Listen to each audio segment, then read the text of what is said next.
Angle 3-0. On target. Angle 3-1. That's on target. Engage. 15-200. 15-200. Fire!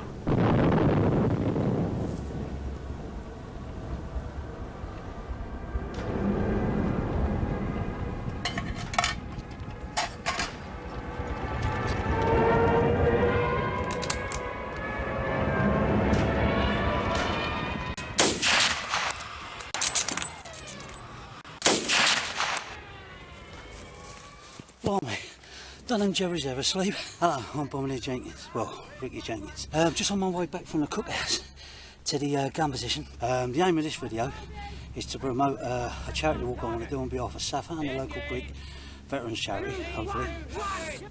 For the anniversary, the 80th anniversary of the Battle of Crete to take place in May next year, 2021. I just thought a good way to promote it is to tell you about one of the stories of one of the units. There were many units and many feats of heroism. I couldn't make a video about all of them, it would run into episodes. But I salute every man jack that took part in it. As an ex-gunner, I want to tell you about an all-artillery unit. That unit is 234 Heavy Anti-Aircraft Battery of 89th Heavy Anti-Aircraft Regiment. You'll be intrigued about the story, and like I say, we're going to go for that. I'll tell you more about the walk and details about the walk at the end of the video. Jesus. I call it Forgotten Battery. Remember their name, 234 Heavy Anti-Aircraft Battery. Now the story begins back in the UK, about 1,600 miles in that direction. Okay, so I'm going to take you there. So... Jesus. Come on, drive right. 89th Heavy Anti-Aircraft Regiment was formed in the late 1930s in England's Garden, Kent. The regiment consisted of 3 gun batteries and a regimental headquarters. 205 Battery, along with RHQ, were based in Sittingbourne, 235 Battery at Margate, and the men of 234 Battery were based at Deal. Each battery were equipped with 8 3.7-inch guns termed heavy anti-aircraft, and each battery split into 2 troops, each with 4 guns. With a crew of 7, it could engage targets up to 35,000 feet at 20 rounds per minute, and with a weight of 8 tons, it could be brought into action in 15 minutes. In September 1940, 89th Heavy Anti-Aircraft Regiment was ordered to prepare for operations overseas. In December 1940, they embarked on the transport ship SSAFA Canterbury, bound for Egypt. The regiment sailed with a strength of 49 officers and 1,419 men, including an attached signal section, workshop and transport. They arrived in Egypt in February 1941.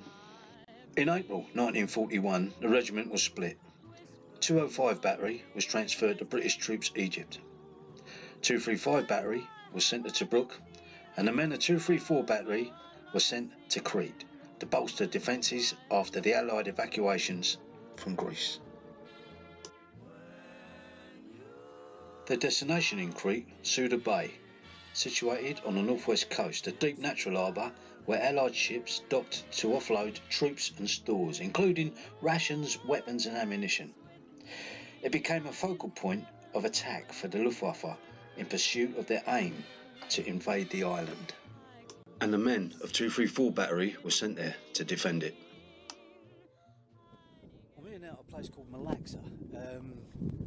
It's high above the port of Suda, and it's where another anti-aircraft gun position, not 234 Battery, but it was where another one was positioned.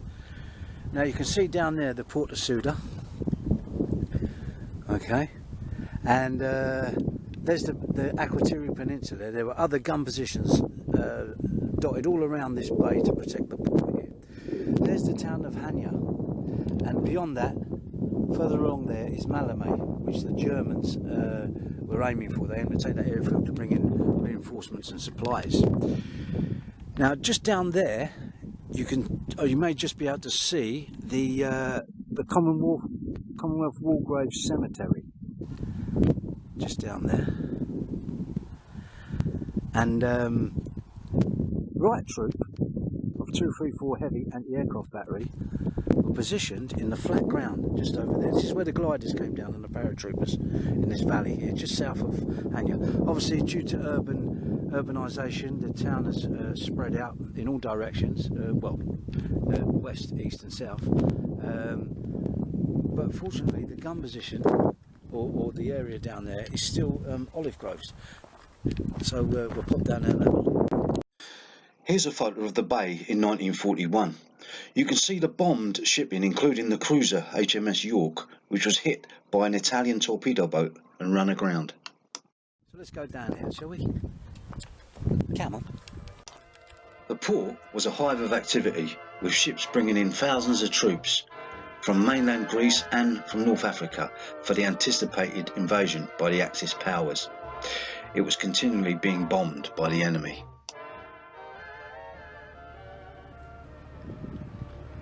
Well, here I am at Suda Bay, and it was here on the 24th of April 1941 the 234 heavy anti-aircraft battery disembarked from an old ferry called the Ulster Prince. As soon as they disembarked and their feet touched the ground, the air raid sirens went off and they were immediately run for shelter. Later that day they were asked to, or they were ordered to take shelter in an olive grove about a mile in that direction. A few weeks later, that olive grove became famous as the Battle of 42nd Street. Now, 42nd Street was named after the 42nd Field Company Royal Engineers because they were camped there, in which the Anzacs did their famous bayonet charge against the advancing Germans. It was a victorious battle in which they delayed the Germans from advancing on the evacuating British soldiers or Allied soldiers. The Anzacs lost 52 men and the Germans lost 280, I believe. The following day, the 25th of April, their guns arrived. They were following on in another ship. The men were split, as is with most modern gun batteries today in the artillery. They're split into two troops. Right troop was sent about 2 miles that way to set up their guns, and left troop was sent along the bay to set up their guns at Suda Point. Left troop set up their gun position about 4.5 miles east of the port on the south side of the bay, near to the entrance of the bay. Here's a photograph from that position at that time.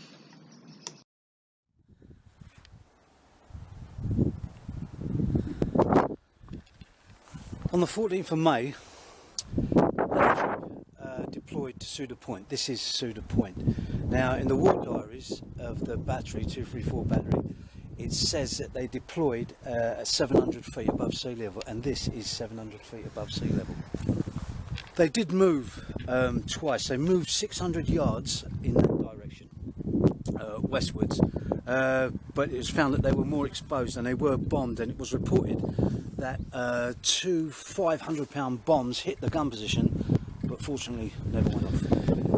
The men used Matador gun tractors to pull their guns, 8-ton guns, and to pull it up here, this place here, which has got quite a commanding view over the bay, to the entrance to the bay.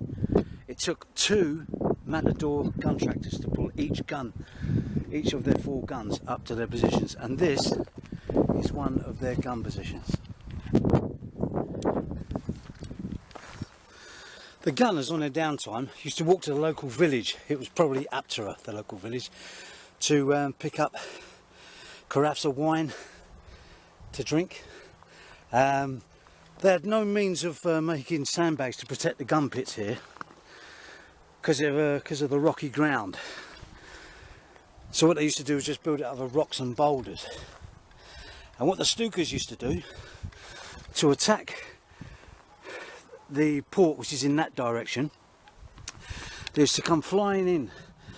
There's the White Mountains there, the Lefka Ori. The Stukas used to come in out of the sun. The sun was always over there. They'd come over here, so the gunners were blind because of the sun, and then they'd take a left turn and fly down the bay to dive bomb the port of Suda. They were using ammunition that was salvaged from one of the damaged ships that had sunk in the bay. So when they fired, it very often went off prematurely. Fortunately, they sustained no injuries either from the two 500-pound bombs or the premature explosion ammunition. When the gunners actually engaged the Stuka dive bombers or the aircraft coming in to attack the port of Suda, which is down the bay there, they actually had to depress their barrels lower than 0 degrees. They could see the pilots. For the gunners of both left troop and right troop, don't forget this is the left troop's position, their firing was so excessive that you could visibly see that their barrels were bent, and in some cases they were burst, and they were told that there were no replacements for these barrels. It was later discovered by a British prisoner of war who was made to clear a warehouse down in the port of Suda after capture, that there were stacks of them in the warehouse, but they were never supplied.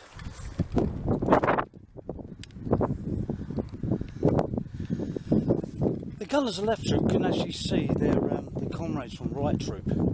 Right troop were right down the other end of the bay. You can just see the ferries there now in the port of Suda, and then there's some flat ground. The town you can see in the background is Hanya. The guns were just to the left over that spit of land sticking out there. Now, although they couldn't see them or know what was happening to them, they could hear the attack going in, or the sound of the battle, the noise of the battle, and they could see the smoke, but they didn't realise the murderous atrocities that were going on. The rate of fire from the guns was so intense that many of the gunners went deaf for weeks.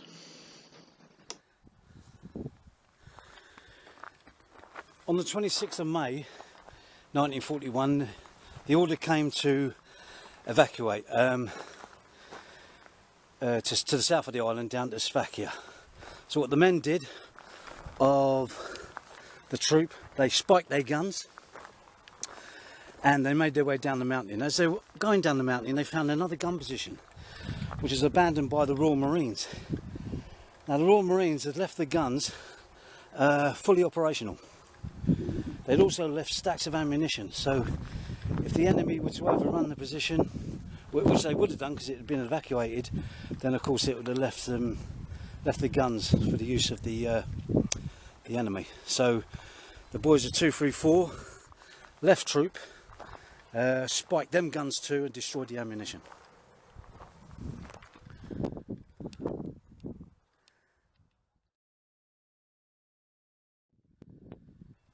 Let me take you back to the 20th of May and to right troop's position, which is about 6 or 7 miles westwards in that direction.